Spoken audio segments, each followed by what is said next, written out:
We're going to discuss the timeless today in you. There's a place beyond time or circumstance or thoughts or things or not things. It's the place of the real you. In the scripture they talked about the pride of life and the pride of the flesh and the pride of the eyes. You know, people make a subtle stand because they look good or someone else does or something, and these, or you have desire, and if you just drop those feelings a few minutes a day, then over a month or two, something will happen. It's never not. No matter the circumstance, doesn't matter where you are, who's near you or not. Walk away from it all in your heart and soul. I talked about here in a humorous way about when I was a kid, I would hide behind garbage cans to sit in quiet in meditation, because it's just, no one understands it, because what you feel is so substantial and so real, and people's eyes on you will destroy it. It's so rude, looking at people as though they're this person. I was walking in the gym this morning, and I know what I generate, and saw a big tough guy walking out, and I just I smiled to him and he get like that, but it's there's no reason for that. No one's that tough. Nothing's that real in the world or that important that it's gained the attention of God. There is a God, and it's an infinite purity and a kindness and a sweetness and a truth and a gentleness. And through that you rise through the ethers into eternity. It's never not there. It's not about time or the generations or... This morning I opened up the Upanishads, and I still have books. It's so wondrous, so beautiful. These are writings from essentially forever. We don't know when this began or when it will end, because it never was. You have to have a lot of poetry in your heart and your soul and to sing this song. It's the Song of Solomon in the Bible. The generations disappear with a lightness and a brevity. And so, as the Buddha said, that think of this life as a bubble in a stream. When you're very spiritual, and talk to all your spiritual friends, and they have memories. We all have recollections of different times, or we have beautiful memories of childhood, or a magnificent vision. I was talking to my buddy from New York yesterday, big type of guy who was really touched of God. He calls it Jesus, the visitation, and it was just, and I could always tell around him, and I finally had the circumstance to not directly hit that, but to have a conversation that led to that, and just quite wonderful. Everyone has a time and a place that for the awakening.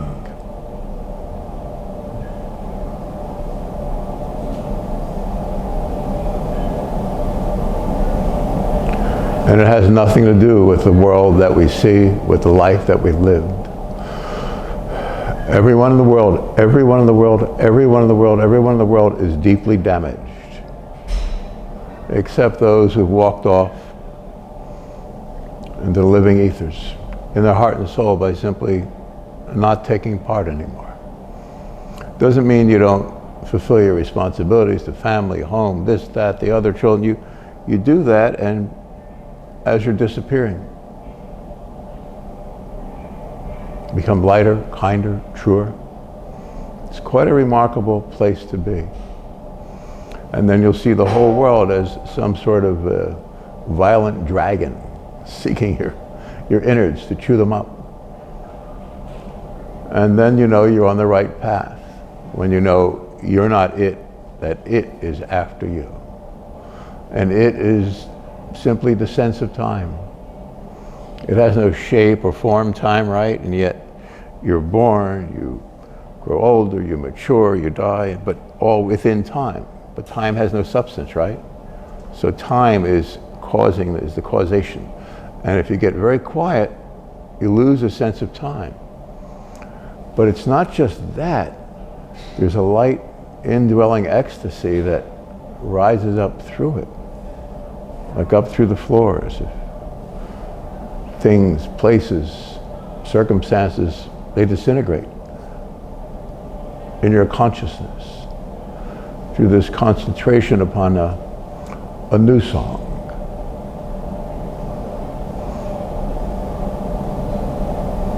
Where there's neither pride nor self-effacement, not even kindness or depth of bearing, just ha.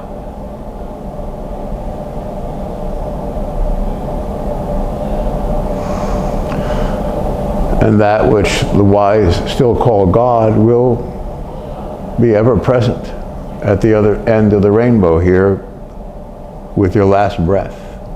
The last breath of believing that this world, time, circumstance, people have any power over you. Circumstances, socio-political, doesn't matter. Armed brigands, it doesn't matter. That you are on a pilotless ship that will transcend through everything, and you'll feel it, you'll sense it.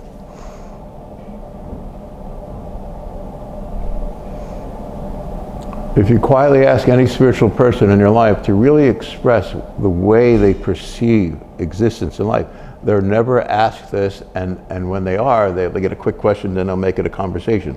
It's not a conversation. Listen to someone. Give them your all. Like you will a sick child. But they're not sick, and they're not well. They're not here.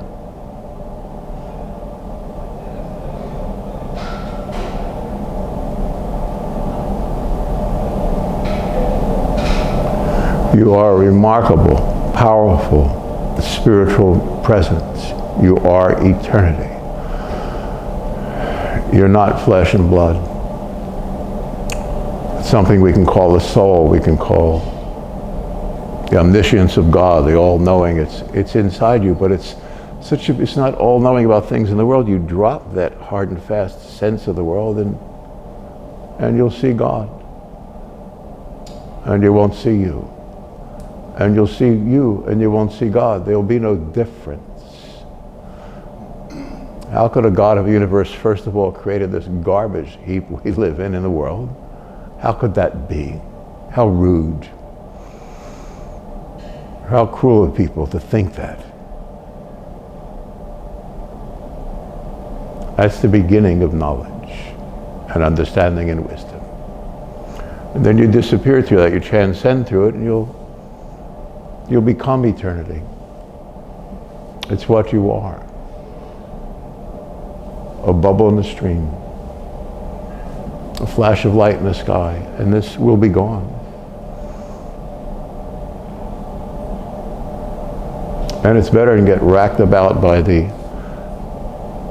inanity of the day-to-day, the silliness of it, the rudeness of it, the cruelty. This world really, really despises us, you, me, all the decent people. If you get that, it's a force, right? But if you get that and you're quiet, it's not a big fight. My buddy Greg teaches people, his son was here the other day, has his first pro fight in a couple weeks. And I'm sitting next door with my teacher, Pedro Mink, call him Peter Mink. He's the professor. He's great spiritual presence, but he's also a world champion of Brazilian Jiu-Jitsu. So he's very deep and quiet, and that's why I'm mentioning martial arts, is because that's one way of getting to this place, but it's a beginning way, and there's through a tribal affection with your brothers and so forth. It's very militaristic, but when you have someone completely spiritual teaching you, then you generate through the morass of the day-to-day, and it takes a lot of discipline and some time, and there's a tribal sense with it. You're a brotherhood and sisterhood, whatever. There are many people involved, and that's a spiritual discipline, which is what we're talking about today. And I'm simply trying to bring it to a place of immediacy, where there's no cost. The table is set for you. Please sit quietly.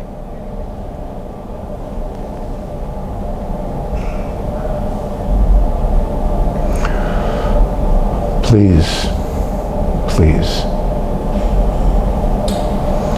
And there are no questions, no answers. There's no time or circumstance.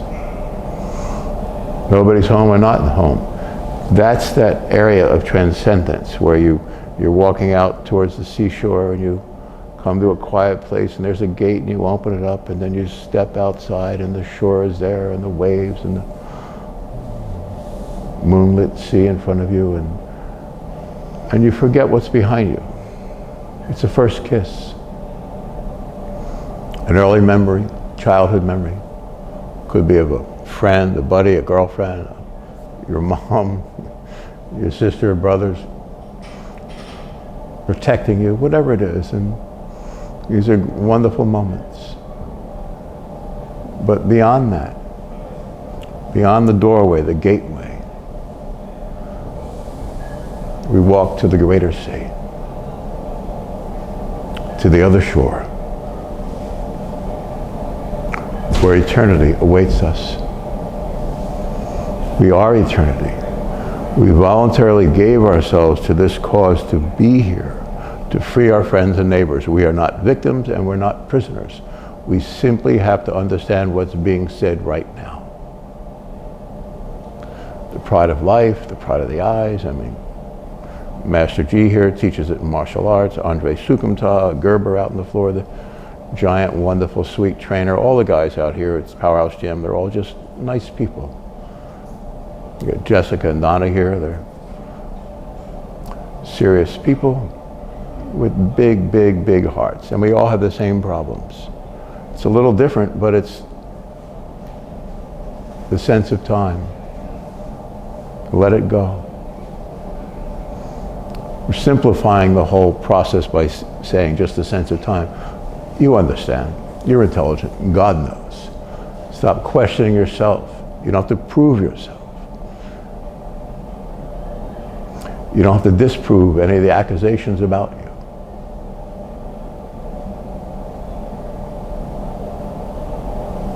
There's no cost. Whatever. It's a kindness, a sense beyond all words or thoughts. It's beyond love itself. It's truly the other end of the rainbow. It's the real you. Nothing's in the way.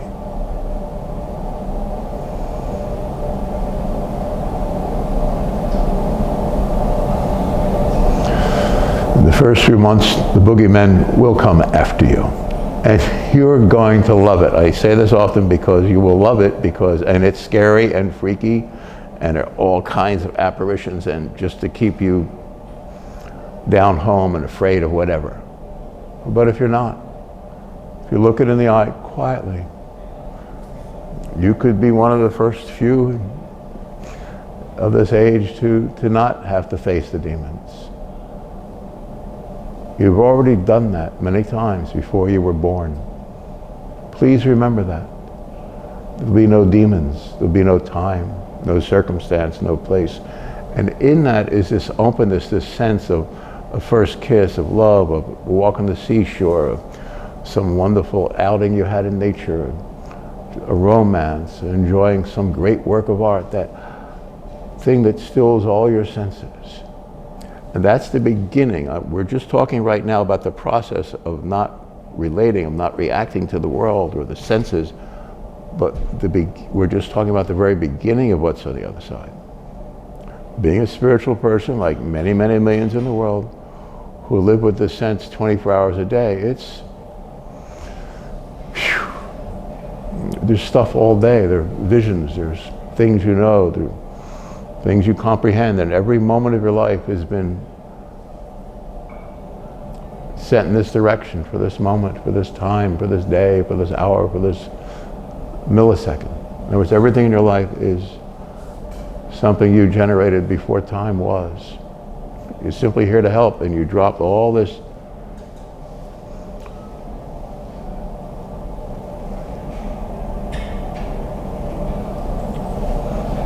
The presence that you are, you dropped it, you allowed it to happen through this aperture called birth into this world. You came here to help. And I'm begging you to understand there's nothing wrong with you. This is not religion, this is not psychology, this is not anything, it's not even mysticism.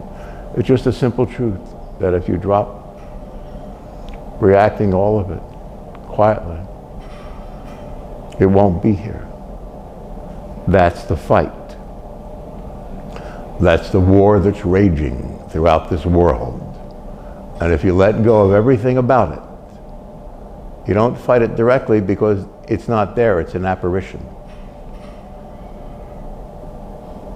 It's like kabuki theater, it's shadows on the wall. If you don't give it anything, and as you practice this in the beginning and you see it works, and then things knock you off the horse, that's good. And get deeper in the saddle,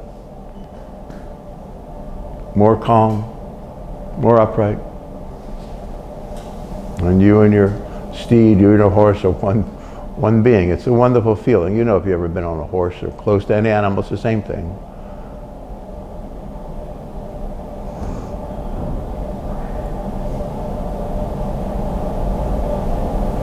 And it's more than true love, if you can imagine that. Great people in the world have a true love for God. Can you imagine that? So my buddy last night that I talked to, he had that, which is quite remarkable.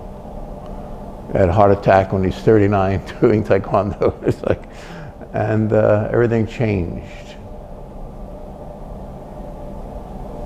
And that was the way God and my buddy got together for a particular mission at a particular time and place. And this is a particular time and a place for you, for your mission. Absolve yourself of all guilt. You've been set up. And you'll look back at it and it'll flash back and you'll see how you were. And you can't explain yourself to anyone when someone set you up. So you keep walking, and now you'll be able to go back and explain it, but you don't have to. All of it is a house of mirrors, and it's unnecessary. This morning, early in the day, I got angry at all the garbage I normally don't, because it has to end. And it doesn't end with anger, it ends with truth, with understanding, with wisdom, with the simplicity of a quiet heart and soul. That's all you need to wage this war. And believe in God. God will believe in you. And when you reach this place, God will be you. It's so simple. And again, this is just the first touch of it, and that's what this is about. It's a spiritual empowerment session that we're having together in the presence of that which should not really be named.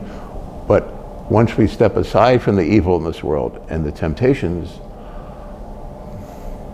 there are endless vistas, visions, dimensions of such grandeur, such beauty, such dignity, such infinite, unimaginable kindness and truth.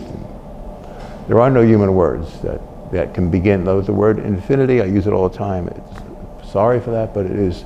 In other words, the senses become so acute, but it's infinite. It's just like an early morning drizzle on a very happy day when you have the kids out in the back lawn, or whatever, whoever, or you're marching with your buddies off to war, and all of a sudden there's a sweetness in the air, and you know all is well, at least in that moment. But beyond any moment, in the timelessness of eternity, there is a sweetness that you will never again have to leave behind you. You won't march off the war. You won't simply fall in love. You will become the author and finisher of love, of kindness, of joy, of sweetness, of truths beyond this world. This is an infinitesimal particle of dust in eternity. It just happened. It's not God's fault. It's one grain of sand. I'm saying of many hundreds of millions of people who had the cosmic conscious experience, this world is as nothing. It just had to happen. Or it didn't have to happen, but it happened, so we're here. Let's end it. It's not a big deal. Don't get carried away. You don't have to prove yourself. You don't have to build yourself. You have to be yourself, beyond any relationship to this world. Except maybe not beyond the sense of true love. The love a mom has for her little ones. It's that kind of. And it never ends. You never end. You get to a point where you were never here. And that's the beginning of you. You are a wonderful, remarkable, brilliant, spiritual genius. You know more than everyone in the world the moment you let go of the world. There are no experts in anything. The world is the illusion, the senses, even the tribal sense. When I'm with Professor Mink or Greg and his or Andre Sukmata or Gerber's, all of his guys, and all like that. That's, we have a love that it's perfect love. A step beyond that is this that we call God.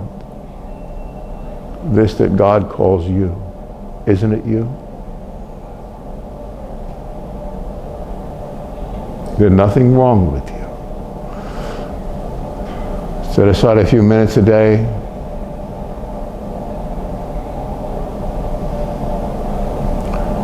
I'll guarantee it will be your last day, the moment you have the vision.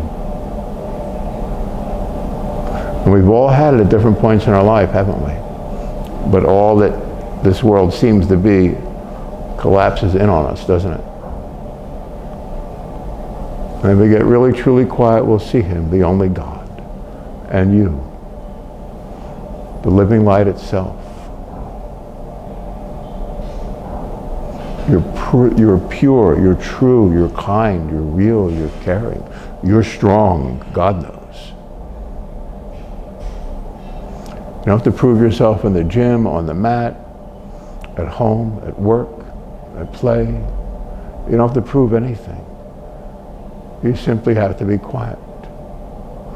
It's my sensei, Professor Mink, in Jiu-Jitsu.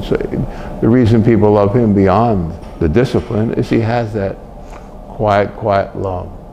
Greg has that for his huge family and all of his students for 50 years. Every mother I've ever known, with a few exceptions, love their children more than the sky.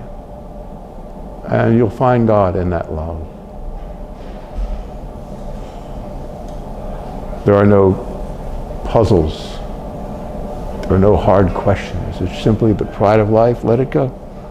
Be lighter than air. And I talked about the guy walking the gym. I was lighter than air.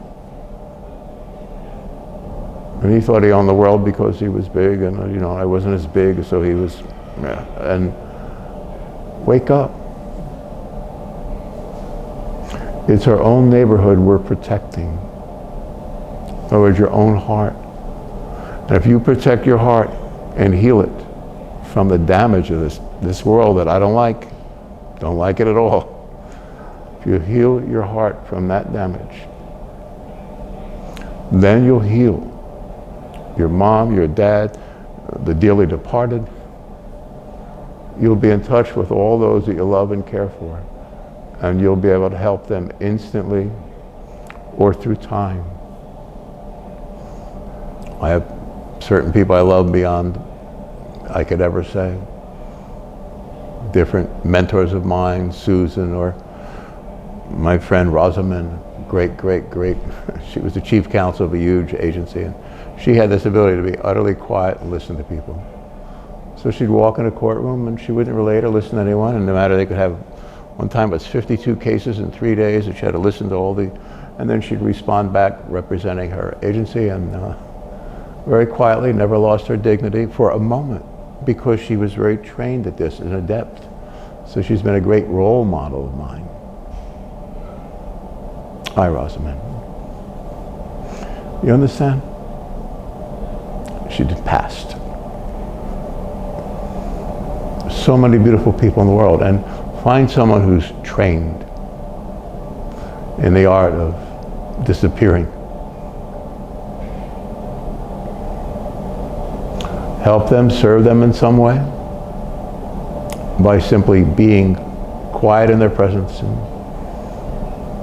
and you'll look right through them. And then your friends and those who've been hurt in your life will be able to look through you and see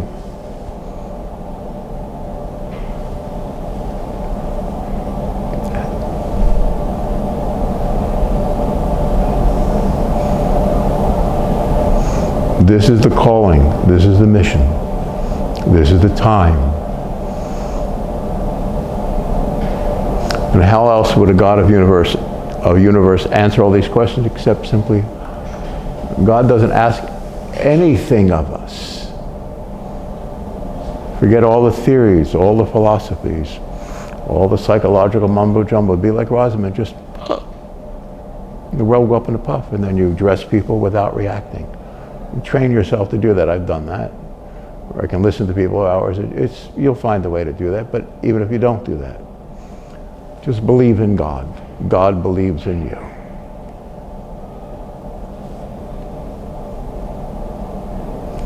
And that's how we're going to end this insanity. Again, this is a very minute point in all reality. This world, the socio-political circumstance, you understand everything in it. I understand everything in it. I've been reading books since I was 6 years old. I'm almost 80, and I understand everything in the world, but it doesn't mean anything. But if you're on the search, you check everything out. You look behind all the doorways and all, you know what's going to happen. You know, make sure you have cover around you if you're going to step in a dangerous place, and you have cover now.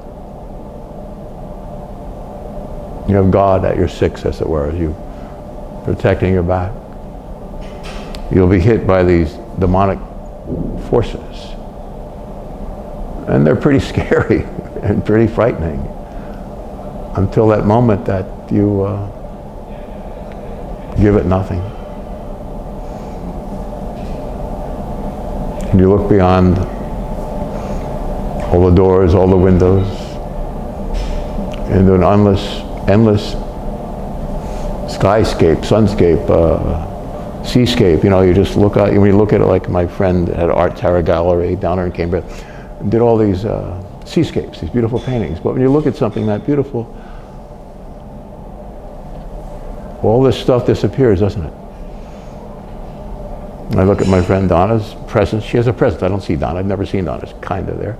And it just has this beautiful spiritual presence. So I look through all the tragedy of the life, and that's all I see. Certain people have that. It's wonderful. You are that. You're wonderful. Drop the lies, the accusations. The proving. You don't have to prove anything anymore. Be quiet. And then it'll be easier to do whatever you do. And there'll be answers that will be quite wonderful and direct and clear. Every part of your day will be attended to in some very mystical way that you'll be walking out of this madness. And you can't really tell anyone about it because it's too magical, too wonderful. And if you try to tell someone, they'll make it a conversation, and so you'll become very private, very humble, and more erudite at the same time, more powerful. And although I can't imagine it, you'll become more wonderful than you already are in the eyes of heaven. The kingdom of God is you. Thank you for listening. Thank you, Greg. Thank you.